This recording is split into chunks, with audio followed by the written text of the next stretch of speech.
I could keep focusing on making more money, reaching, more accolades, climbing different ladders. I could do that. But as I was doing that, I realized that I was leaving a part of myself behind, and I could sense it in my body. My body was like mounting a revolution against me. Yeah. And then on top of that, the universe in some magical ways really sends you some pretty harsh messages, including one time being drugged and robbed in Colombia. These moments just sort of slap you in the face, and they're like, hey, dude, why are you missing certain signals in the world?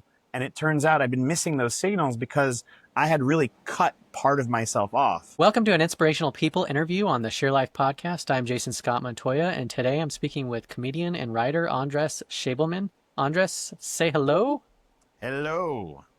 Thanks Good to have you join us. Thank you.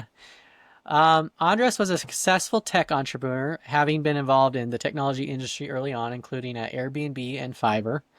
His accolades matter less to him now than his current dream of showing the magic and power of human connection around the world.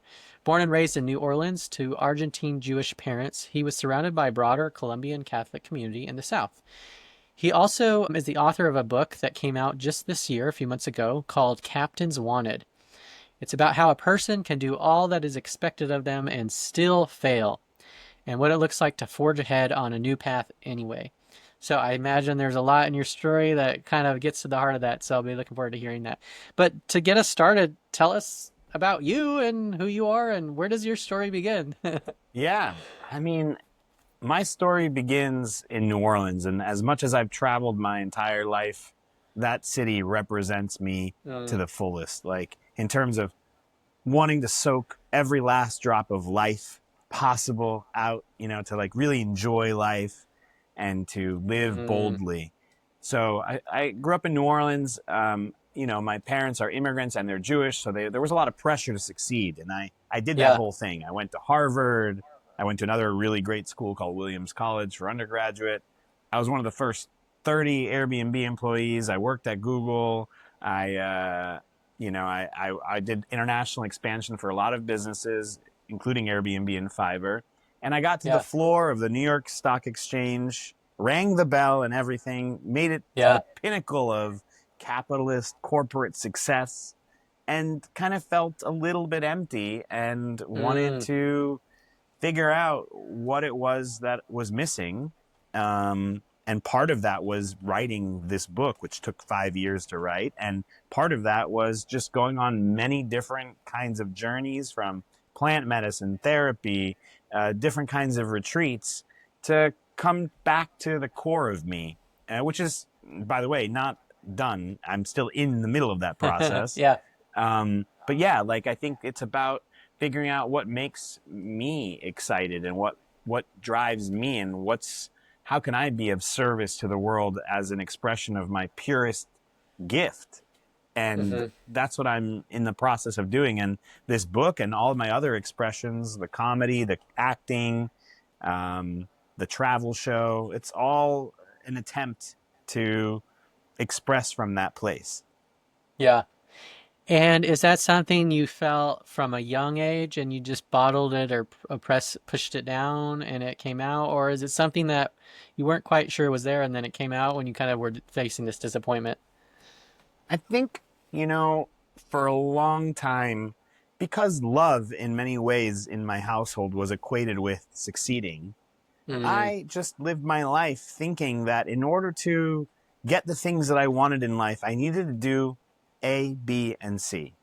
And once I got to A, B, and C, it turned out that I actually didn't have really the things that I wanted. And so there was a longing for something else. But I didn't really know it until I got on the other side of quote unquote success and realized that I'd been living my life for someone else's value system. Yeah.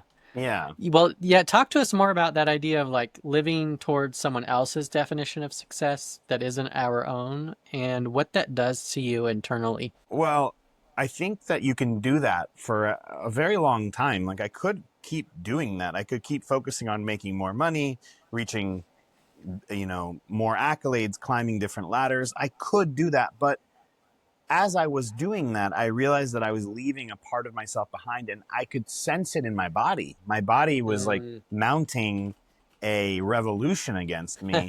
Yeah. And then on top of that, the universe, in some magical ways, really sends you some pretty harsh messages, including one time being drugged and robbed in Colombia. And Mm. it's sort of like these moments just sort of slap you in the face, and they're like, hey, dude, why are you missing certain signals in the world? And it turns out I've been missing those signals because I had really cut part of myself off, where I was moving my body from point A to point B physically, manually. But there was another part of me, or many more parts of me, that were screaming from I would say more from my body, being like, hey, pay attention to me. I'm scared. I'm frustrated. I'm worried. I'm skeptical. I'm overwhelmed. Mm. And, this whole journey has been really about listening to those different feelings and voices that come up.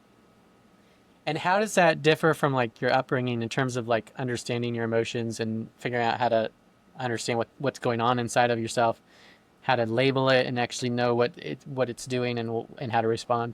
Yeah, when people ask me to talk about my childhood, I really don't have a lot of memories. And I think one of the key aspects of that experience growing up was that I really numbed out. I Um, did what I needed to do to survive and to succeed, but I really created an incredible survival tactic, which was completely cutting off my feelings and emotions. So I don't have a memory mm, of my childhood, really. Like yeah, I look at pictures and I'm smiling, but I'm like, wow.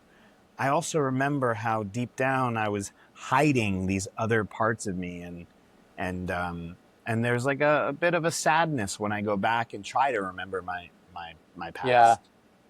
Did any of those when you got to that kind of culmination of the definition of American success, did those emotions start to come back at that moment, or have they come back before that, or have they come back at all? I think what happens is other people start to tell me, wow, we're really so proud of everything you've done. Whether it's my parents or my friends or just different societal things that kind of that they pat you on the back. And as I was being pat on the back, I'd be like, whoa, actually, you might be proud of me, but I'm not really sure that I'm proud of me, because I got here by really forcing myself here. And I got here by really ignoring a large part of myself. And so I felt really not ashamed, but I felt sad because all these other people were patting me on the back. And I remember how I used those pats on the back to get me further. Uh-huh. And I was at a point where I was like, but it now doesn't feel good. It feels empty. It makes Mm, me feel worse, because I'm like, I don't feel like I felt like I didn't deserve to be there, but not from like a imposter syndrome, but because it wasn't me who got there. so who was it? Was it you living with other people living vicariously through you? Yeah, I think it was like the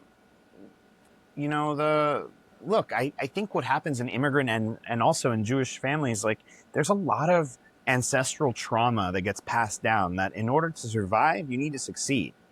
So like Mm, survival and love are become intertwined. And so if you get love, it's because this is going to help you survive and yeah, succeed in order to survive. Well, you know, I think I had gotten to the point where I had achieved the survival needs of my ancestors and beyond that. And it's yeah, like, okay, well, what is the modern version of where love towards myself and acceptance towards myself comes from, rather than an expression of that ancestral trauma? yeah. Yeah, I was watching somebody on YouTube the other day, and they said that kind of a similar type of thing, which was they they sought to become financially successful, so they would feel have that survival layer covered, and have enough margin to then process the trauma that they experience. So what would you say to that? Yeah, I mean, look, in 2008, I graduated from the Harvard Kennedy School, which was supposed to buy me time to pursue my dreams. And it did. I went, and I tried to be a travel show host on TV back in 2009, 2008, Mm, and I was crippled so much by the anxiety of not having money. It was really, it felt like I was dying, you know. And shout yeah. out to all those artists that hold 3 jobs down to make their dreams come true. I was not going to be able to do that. I needed to kind of Mm, satisfy and calm that anxiety down because it was so alive in me. I felt like I was terrible and bad and evil and like awful and selfish, and all these negative thoughts were coming at me, and I just had to stop trying to pursue my dreams at the time because, well, what I assumed was the thing that was going to um, make it all better was pursuing money and success, and that would then calm me down, so I could then return back to hmm. my dreams and pursuits. Well, it turns out I achieved all those things, and yeah, sure, I once again bought myself more time, but I still find myself to this day in that pattern of, am I even good enough? Yeah. You know, Yeah. and So, how much of this, like when you think about the word fear, how does fear play its part in all of this for you? I think fear is the emotion that we most numb and hide. It's the one that we think is the hardest to tolerate. But it also is the greatest teacher, because if you allow yourself to sit in the fear without judgment, but like accepting that this is where you are and this is how you're coded and you have fear, Hmm. rather than running away from it, running towards it and sitting with it, and I struggle with this. I get on the phone and I numb out, but I know that when I'm numbing, when I'm on my phone for hours on hours a day, I'm like, I must be numbing something that I'm afraid of. There's a vulnerability here that I don't want to look at or feel, and so Hmm. I'm numbing. And so the fear becomes a blueprint for me to return back to myself and my creative expression. But the path to getting there is not necessarily like a pretty one. It's not like I snap my fingers and all of a sudden the fear is gone. No, Yeah. I really have to sit in it. Yeah. And instead of like trying to push it away, just sit in attention, right? Yes, sit in attention. And then I think also one thing that has been really helpful to me is like forging a relationship with my inner child, who's Hmm. really the one who's afraid, and Yeah. kind of having a conversation with him and being like, hey, I don't need you to not be scared right now, but I want you to know that maybe in the past you didn't have someone who sat with you and loved you and cared for you, and I'm here with you and I'm sitting with you, and we can stay here for as long as we want. But I got your back now. And Yeah. then he chills out a little bit. He feels seen and heard, and that's really all he really wanted. And then I can go about and engage in the world around me as my adult self, not as my adaptive child who's like, screaming for help Yeah. and running the show. Yeah. I that's a good point because I think a lot of times, I just in my own experiences thinking about moments where I felt that fear, like something triggered that fear that was like a legacy fear, like something from 5 or 10 years ago. And then it's like, oh, younger Jason inside of me was scared then about that thing, but I'm different now. I've changed and grown and matured. So I can handle that a lot better than 20-year younger version of me. Oh yeah. And so I have to sort of work through that, but then by doing that the emotion comes out because now the emotions are there. Oh, it's almost like I've created a safe place for past me to process the emotion, if that makes sense. Yeah, I think that's right, because if that space doesn't exist for younger you to process, he's going to run a program that you're not aware that is being run, but it's Yeah. really one that's like kind of in desperation mode. Yeah. And in desperation mode, bad things are going to happen. Yeah. Have you seen the Matrix Resurrections, Matrix number 4? I haven't. Okay. Well, I won't spoil it for you, but that idea of like running the program in the background is kind of one of the central premises where the movie starts. Oh, cool. Where and this unawareness of that, and then how that sort of unravels things from there. But it's just a you just said that phrase just made me think specifically of the beginning part of the movie. So I'm gonna watch it for sure. yeah. So you mentioned the couple of things I think are worth pointing out. One, you talked about this sort of American definition of success that tends to be very financially oriented, kind of an American exceptionalism. And I think, particularly, I was born in '84, so I'm a Me too. millennial. Okay, so I'm in the generation that, there's a layer of financial survival, like you said, that's nice, and then there's kind of a layer after that that can give us some enjoyment in life. But I think as the core thing, that sort of form of American success has failed us as a generation in many ways. And I hope as America as a country, like maybe we're having that midlife crisis now, and we're going to see kind of what you're talking about. So I don't know, what would you say to that idea that as a culture, maybe we've put so much emphasis on this thing that it's actually letting our younger people down? Yeah, and I think it'd be it'd be just foolish for me not to mention. You know, we as a society created a really, in many ways, beautiful system to um, to promote and encourage individualism, to the max. Mm-hmm. And there's some beautiful aspects to that, but that patriarchal system really misses a lot of things. In fact, not only does it miss things, but it's built upon really not encouraging people to feel. Like if you So go into a yeah, business or, um, you know, people who are lower on the hierarchy are really discouraged from expressing what their actual views are. And there's systems in place to protect people in authority from being able to hold opinions and push down people who start to detract from those opinions. It's how that system works. And if that is an expression of our society and our culture, then we must be doing that not just to each other, but specifically to ourselves. And if we're doing it to ourselves, what's being sacrificed if we are putting down voices of dissent or voices of creativity or voices of any type of difference down, as long as it doesn't go along with the CEO that's living in our head? yeah. So what you're saying is, in your mind, based on your story, parts of you were trying to dissent with the CEO version of Andres, Yes. and you were dismissing them. And you're saying that in organizations, perhaps ones you worked in, that same dynamic played out as an organization as a whole. Is that what you're saying?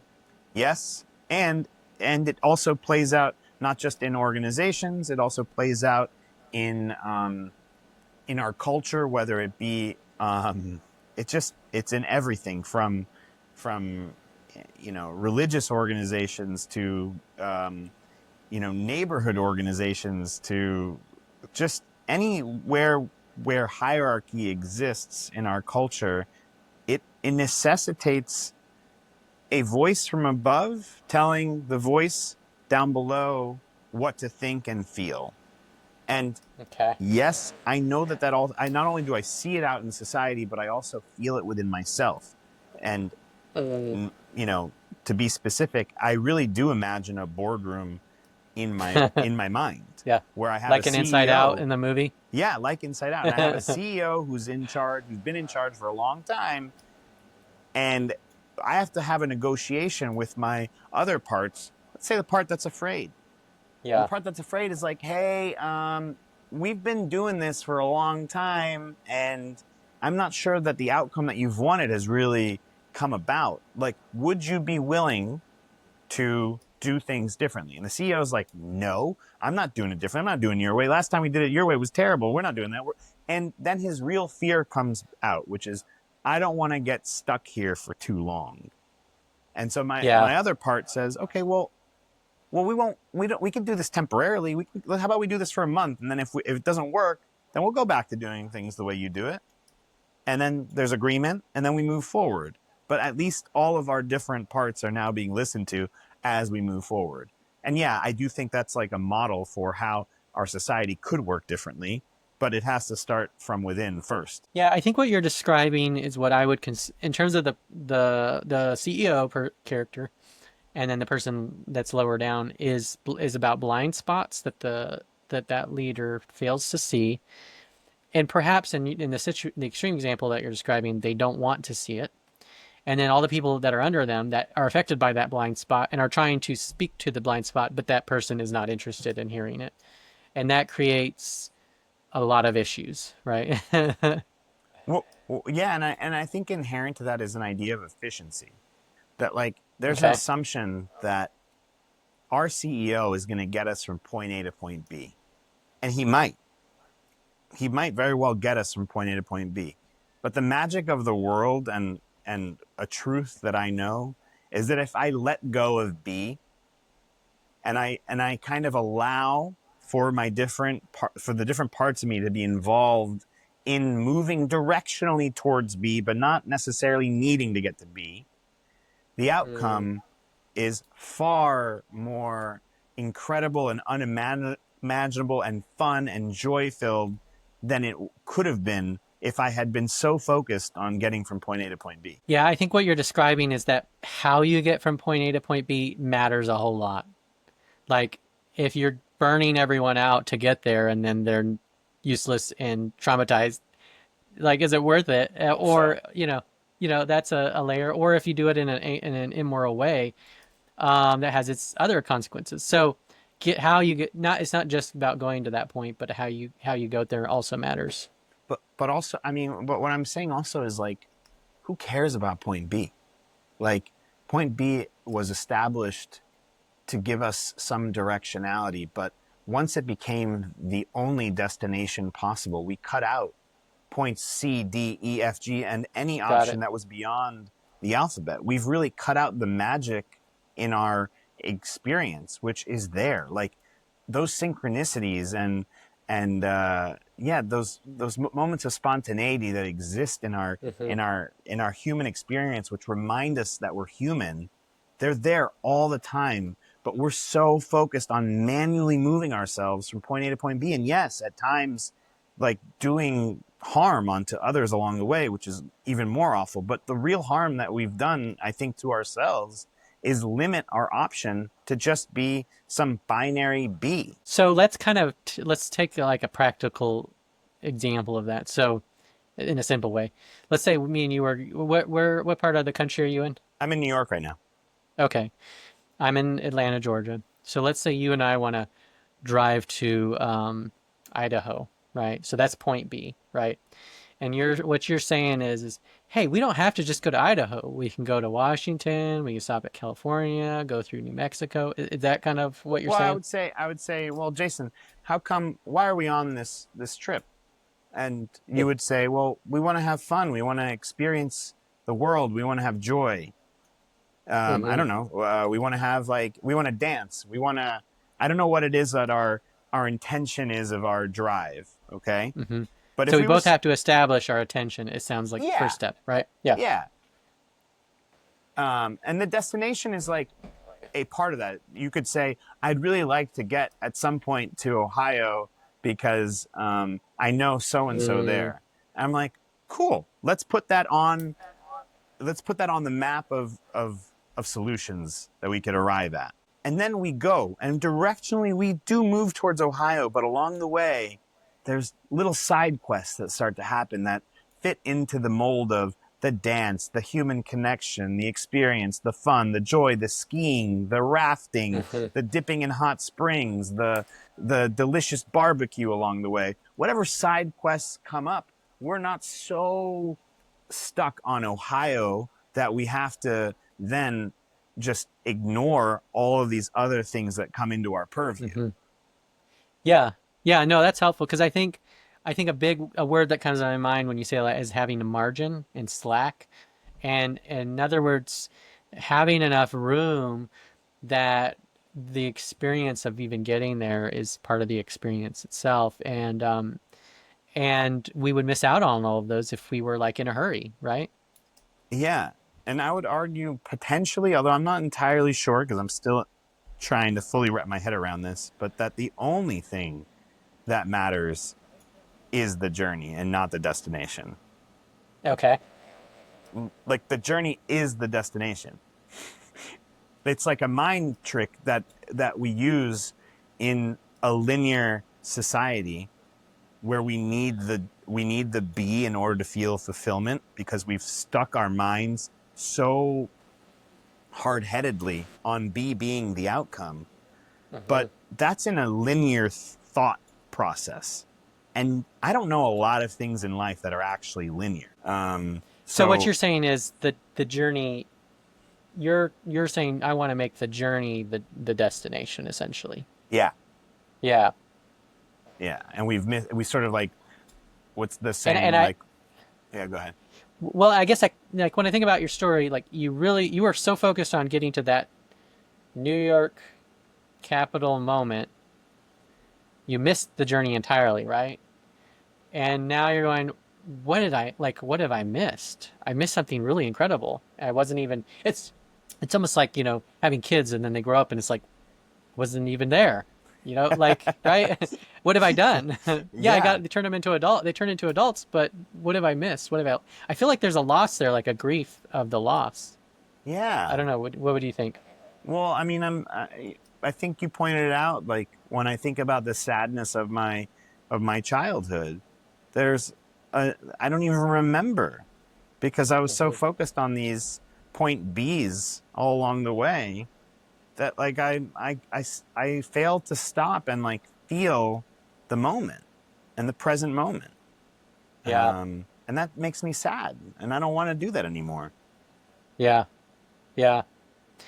So, what has your story taught you, like, when you think about just living well or living better, what does that look like? And what would you tell your 20-year-old self now?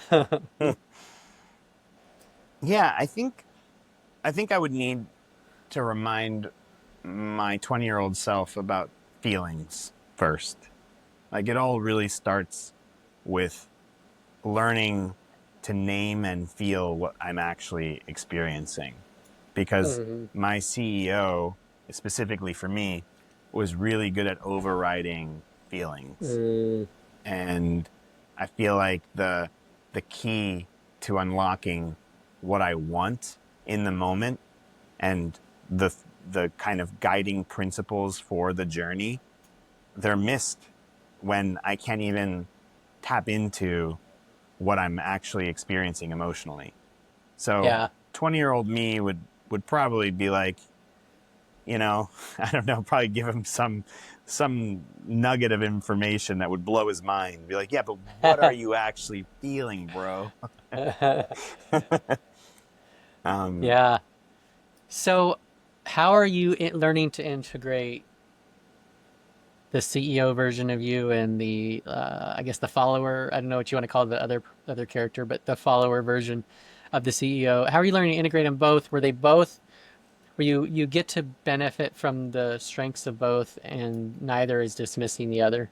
yeah, a lot of compassion and grace, and I would say like this is a bit of a tangent, but when I was in the corporate world, I was so tunnel vision on destroying the hierarchy that I would do anything in my in Mm, my skill set and tool set to get ahead. Not that I wasn't it's not that I wasn't being ethical. It's that maybe at times I would engage in manipulation, or I yeah. would seek to undermine those who had power in order for me to be able to get more. And anyway, Hmm. I think I knowing what I know now about my relationship with my own CEO, that's not how I would engage in the corporate world now, because Mm, I understand that the CEO himself is a product of that same environment. And he's Yeah. deserving of compassion as much as anyone else. And so I think that I really, if we go back to my conversation that I had with myself, like a crazy person, between the part that was afraid and the CEO, if you recall, I said, I understand that you're afraid of staying stuck for too long. That's my CEO's greatest fear. He's Mm. afraid of getting stuck in the sadness and the darkness for too long. Oh, by So staying there for, okay. yeah, so I have to I understand that that's his greatest fear. So when I negotiate with him, I'm like, hey, I know you really don't like that. And so I want to frame our moving forward as a test so that that there's a time frame within which we're going to be experimenting. And if we move into a place of real discomfort, we can always go back to doing things the way you want to do them. We just have the tools now to be able to get out of those dark lows that we didn't have before. Yeah. So that's how I talk to those different parts with a lot of love and care and compassion, like real compassion. I'm not really talking shit about my CEO. Like my CEO got me here. I honor that CEO. That CEO is Yeah. powerful. But sometimes he needs Yeah. to take a bit of a step aside. Yeah, and it's like there's something for both to learn from each other in some form or another. It's Yeah, different. Yeah. absolutely. Um, so how do you kind of apply kind of these insights that you've learned to your work now? What does it mean to work smarter or to work more sincerely or authentically as you Well, kind of use those? I think this is a good opportunity to talk about the book because the book that I wrote, Captains Wanted, is written in second person, which Okay. is a weird thing to do. Yeah. And for much of the book, it doesn't have any gendered pronouns. The Yeah. character doesn't have a name. And, And just so people know what second person is, give us an example. you walk to the store, you grab a coconut water, you come home. Yeah. And I didn't want to be another voice in the room, an influencer, a thought leader who's telling people how to live their lives because I don't Mm. know how people should live their lives, nor do I want to tell people how to live their lives. People Yeah. have to come up to that, that conclusion on their own. And so everything that I try to do, I try my hardest, although sometimes with social media, they like really encourage you to take hard stances and like be more and like speak in hooks, Yeah. and that doesn't really come that naturally to me because I understand that I really don't want to contribute to anyone else abandoning their own self. And I want to be an example so that people can return back to being the captain of their own ship, i.e. Captains Wanted. Yeah. I feel like you see a gap in the community and the society, and that's the one you want to help fill, and it's what you're describing, right? I think And that's this book right. is a way to it's plugging one of the holes in the boat as a whole. Yeah. I'm always inspired by doing things that don't have a container, don't have a form that like allow you to feel like I created a perfume once. It makes it into a chapter in the book, but I was so inspired by how scents could mean Mm, such different things to different people. They're connected to your own mm, specific memories. The way you smell yeah, is actually different. Um, yeah, and I love how there are these different sort of like hints in the world that show us, all of these things that, even like a sommelier who tells you, oh, this wine tastes like cherry. I've never tasted cherry in a freaking wine, and I drink wine. Like, sometimes I taste lychee, and that's my experience. And I like, don't tell me what this wine tastes like. I'll tell you what it tastes like to me. mm, And then maybe we can like talk about how interesting it is that we taste things differently. But so, as an example, I never wanted to be a sommelier that told you what you were tasting. I oh, wanted to okay, give you like a blueprint for like how you could taste for yourself. yeah, yeah. No, I can relate. I have a friend of mine and I developed this system called movie shapes, And if anyone wants to check it out, it's movieshapes.com.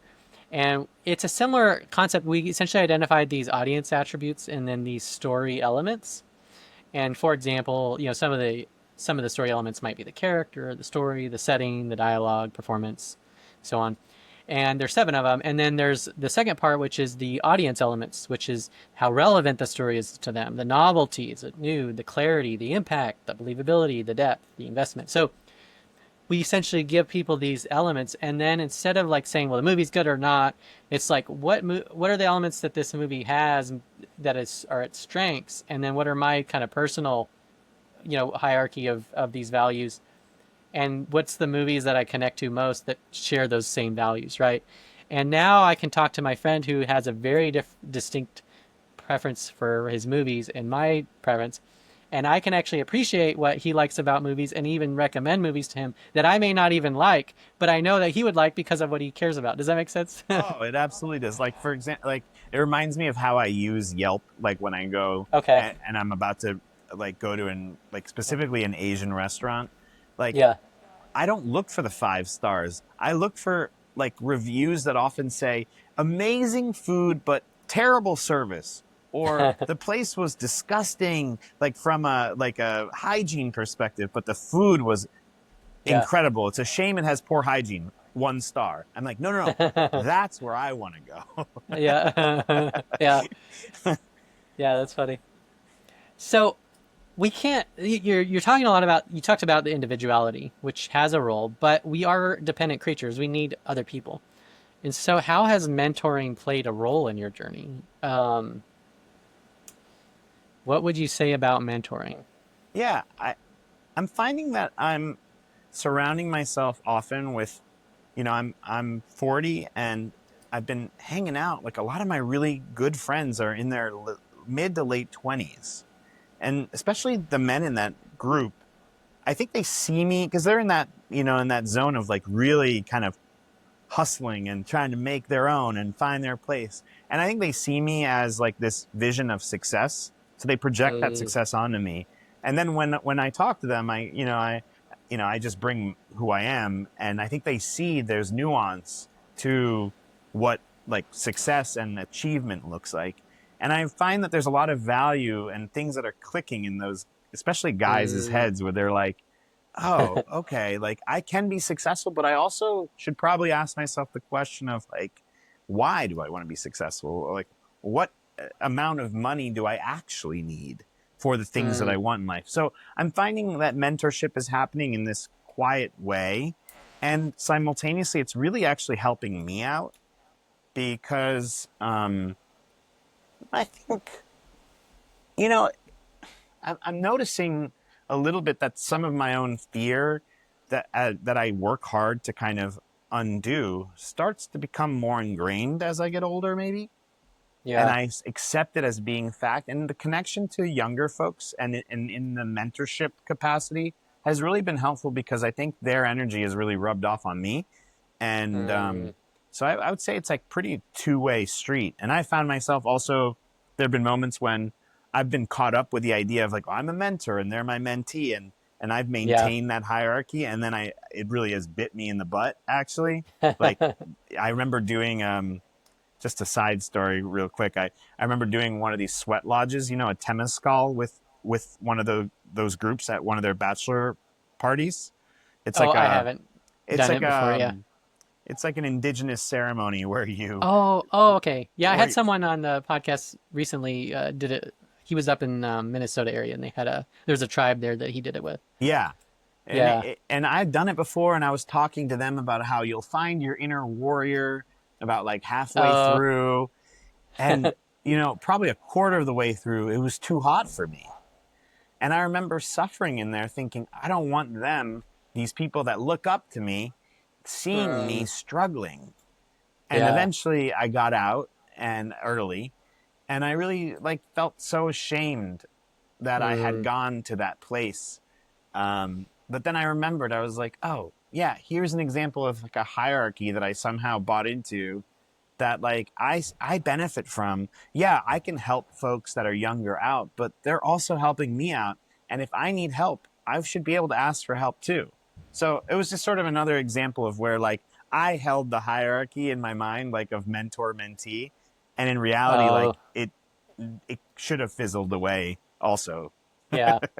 Well, my mission statement used to be my personal mission statement used to be to teach and inspire others, and I actually changed the name to Share Life, which is the name of the podcast. I love that. And the reason I did it is because I wanted it to be a mutual thing, not a like I'm just giving and everyone's receiving. I wanted it to be you have something to give me, and I have something to give you, and we have something to give each other, and we have something to receive from each other. So more of a symbiosis of mutuality, I and love that. so I can relate to that. I Yeah. love that, and I really value human connection as one Hmm. of the main mechanisms for us being able to return back to where I think we're eventually going, which is towards more connection and unity. And so, where I thought you were heading with that question, which you were, you eventually ended up focusing it on mentors, but you started by talking about this transition, I think, from individuality to kind of maybe something more collective. And I really feel like, um, a lot of the work that I've done individually is now serving the purpose eventually, as I mean, I'm still working through it, of moving towards viewing my interactions more like in an ecosystem where my Hmm. actions affect someone else and someone else's actions affect me. And what are we Yeah. co-creating in that space? And how can I help you see what I'm going through? And how can I see what you're going through? And how can we kind of like work and negotiate through this ecosystem that we're all creating? And I think uh, ultimately, as a society, we will have to go down this more ecosystem thinking. Hmm. Um, I don't think I could have gotten there without first going down that individual path. I Yeah. think. You have to. Yeah, I do agree with you. I think you have to because you have to. I think a lot of what you described is you were outside in defined other people's forms of discussion. So you had to work through that, and then as an individual with your own authorship, then you can speak into the ecosystem and actually contribute towards it. Yeah, Right. So I think it is a step and in that especially for sense. those of us who grow up in more of individualistic societies, maybe someone who grows up in a more collectivist society has to do like More of the opposite. more of the opposite. Yeah. Yeah. And that kind of goes back to like what are the holes in the boat and who's plugging which holes and who sees them. Um, so how you've written this book, Captains Wanted. Now Captain, that's the leader of the crew. So how do you think about that? How did that play out in the story? Without giving too much away in case anyone wants to jump in and read it, but to tease it out a little for us. Well, I just want to say before I say what I'm about to say that I reserve the right to change what my own perspective is on what captain means. But I will say that right now, how I'm seeing it is, yeah, the captain is leading a ship, but a really good captain is paying attention to the natural world around him or Hmm. her. Yeah. And rather than trying to steer into a storm, we're working with the environment to kind of reach a steady state of balance so that we can all kind of arrive safely to wherever it is that we're going and kind of be one with, like a boat and a ship is one with the nature that's around them. It has to work with that reality rather than Yeah. with resistance to it. Yeah. And I think to your point earlier, the resistance is a sign that something is out of alignment. Yes. Yeah. Yeah, I agree with Something's that. wrong. Yeah. So why write a fictional story? Is the whole book fiction or is it Yeah. just part of it? Okay. I mean, Um, the yeah, go ahead. it certainly has aspects of my life in it. Like I told you, the character actually goes through a sweat lodge, and the character Okay. actually goes and creates a perfume.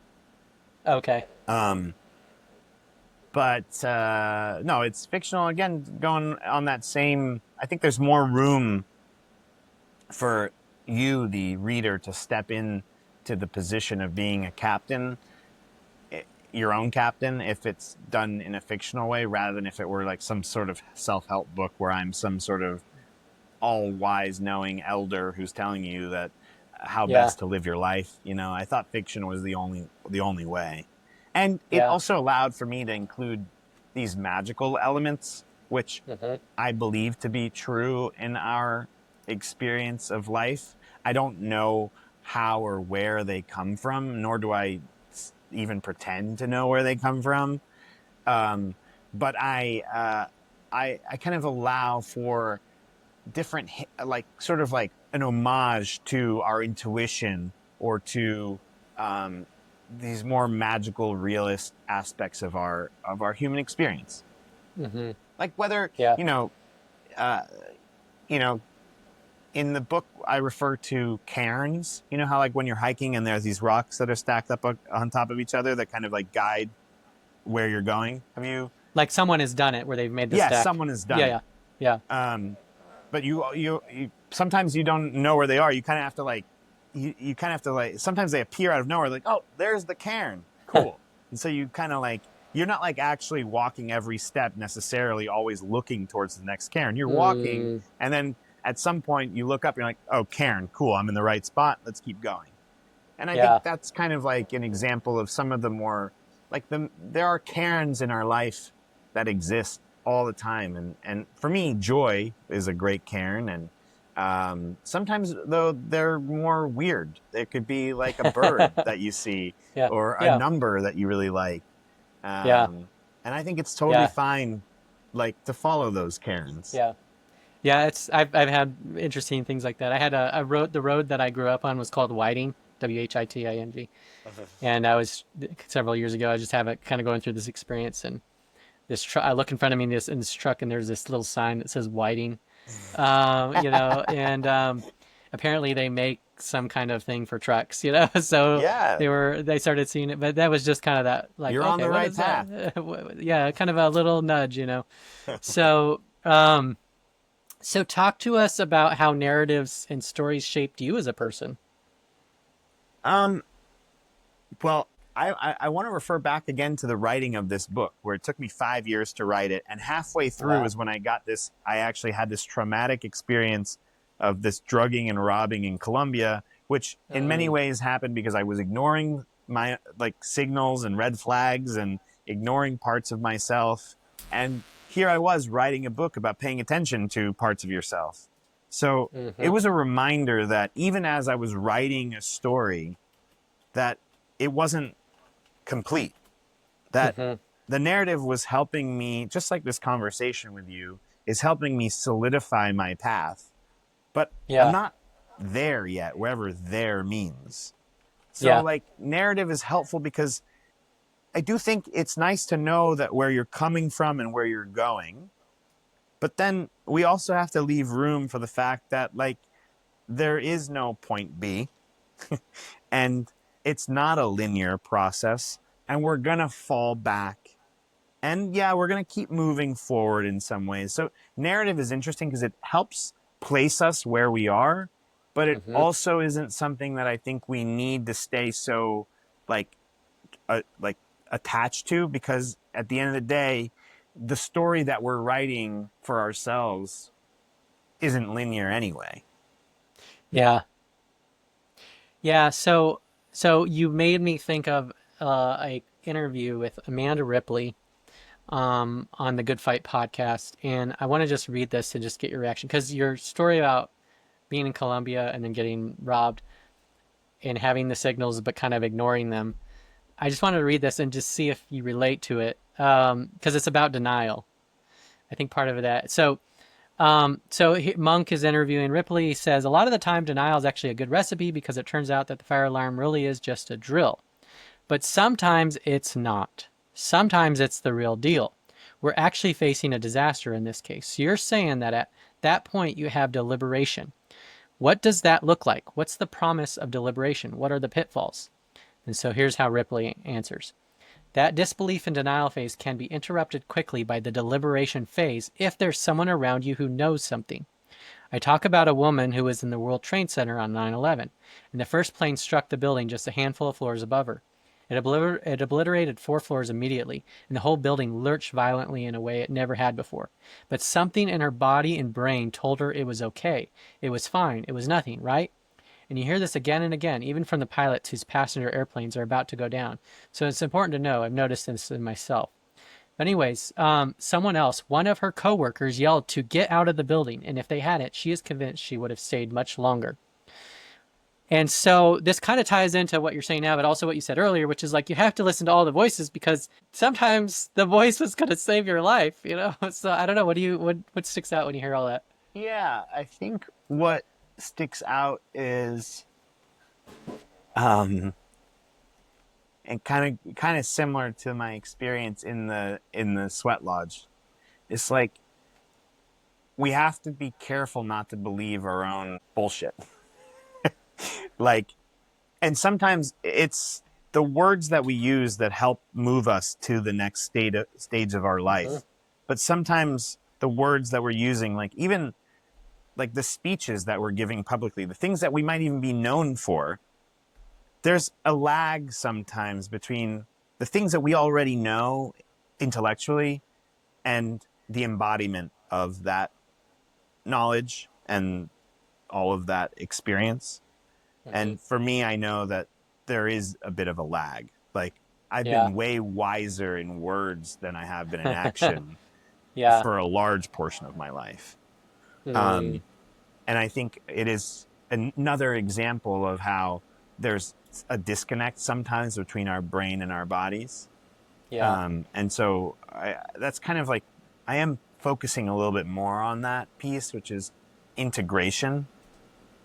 You know, and I think we talk a lot about this in society, like around spiritual bypassing. I think this is another example of that.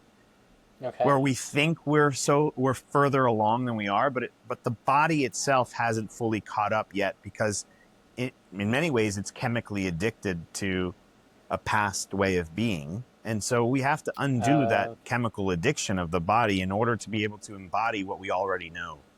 And so I think it's a red flag of mine when I start getting too caught up in speaking about something from like a point of knowledge or like as if I know something more than you about something, because it's like I probably don't. And maybe I've skipped too fast before I was even ready. So I'm working on integration and embodiment right now. There's a show I'm watching called The Last of Us. Have you heard of it? I think I saw the first season. Okay. So episode 2 of the second season came out, and there's a line that doesn't spoil anything, but he just says, certainty masquerading as knowledge. Oof. Certainty masquerading as knowledge. And that really stuck out to me because I think a lot of times we equate knowledge as certainty or vice versa. So if someone is very certain about this thing, it means it's true. And we're in an era now where like that could be the furthest thing from the truth. Absolutely. Yeah. I mean, again, I've learned the lesson before to like question anything that is too binary in my brain, because it's usually a sign that my CEO is not letting any room for dissent. Oh. You know, so I'm like, is it really that black and white, dog? Yeah, you want it to be. So as we wrap up here, what are some other things you wanted to share that you didn't get a chance to share with us so far? Maybe it's an invitation, I guess, that if something resonates with what I'm saying with anyone who's listening, like I think resonance is really important, and I really want to collaborate with people who where my being resonates with them. And I really want to use resonance just like I used joy in the past as a cairn. So like I'm imploring the audience to like think, if there was a resonance with me, reach out. I want to hear from you. I want to be connected to people where my story is resonating, and I want to see if there's room to collaborate. That would bring me great joy. Yeah, that's awesome. And so maybe it's you. Yeah. So if people want to reach out, how do they connect with you? Do you have a website? Where's the book at? Are you on social media? Yeah, I'm on social media. Everything right now is under Schabelmania. So it's like Schabelman with IA at the end. And I'm on Instagram, TikTok, YouTube. My website's Schabelman.com. You can order the book on Amazon or on any other platform and at your local bookstore as well. And And I who's really, a good fit to read your book? Like, who would resonate with it? um, again, I'm going to answer this in an annoying way, but whoever this resonates with, like whoever this conversation resonates with, is a good fit to read the book. Yeah. Yeah, I'm a terrible salesman of my own book, but it's really a matter of like, I like if you're finding yourself lost and wanting to figure out how to come back to yourself, I think this book could be a great blueprint for you. Okay. And have you seen the movie The Fablemans? I haven't, but it sounds like my last name. Yeah, it's similar. It rhymes, but it's about Steven Spielberg's story. Yes. So yeah, it's just Is, a funny rhyming name. is it connected in any other way besides the rhyming? No, it's just the rhyming, just the rhyming. But it is a story, and it's about a storyteller. So I'm sure you would enjoy it or Maybe I'll appreciate check it. it out. So. All right, so Captains Wanted. It's the name of the book. It's a novel. Is it a short novel? Is it a long novel? How's the read? I would say it's a shorter novel, but from what I've heard, it has, because of how it's written, it takes a little adjusting. So at first it's not an easy read, but then it becomes an easier read, whatever that means. Yeah. And what are you gonna work on next? What's your next project? That is a great question. I'm in the middle of like revamping and rejiggering everything and thinking about what I want my next expression to be. And I'm in one of those like periods where I'm pausing to figure it out and listen to all the parts of me. But it could be a travel show. It could be more of the podcast that I have right now, which is called Rebel. I also have a podcast. Yeah. But I'm looking to do a little bit more in the human connection space and get a little bit more comedy in what I've been missing Okay. the comedy. So Yeah. Does the book have comedy or is it more serious? it has comedy in it for Okay. sure. Yeah. So you want to lean into that in I want some yeah, other forms. Yeah. but I'm like, I really want to, whatever I do, for it to really bring out my gifts, for it to hmm have impact, and for it to lead to me waking up every morning excited about life. Yeah. Cool. Well, Andres, thank you so much for sharing your life with us today. This has been another episode of the Share Life podcast, and I'm Jason Scott Montoya. See you on the next one.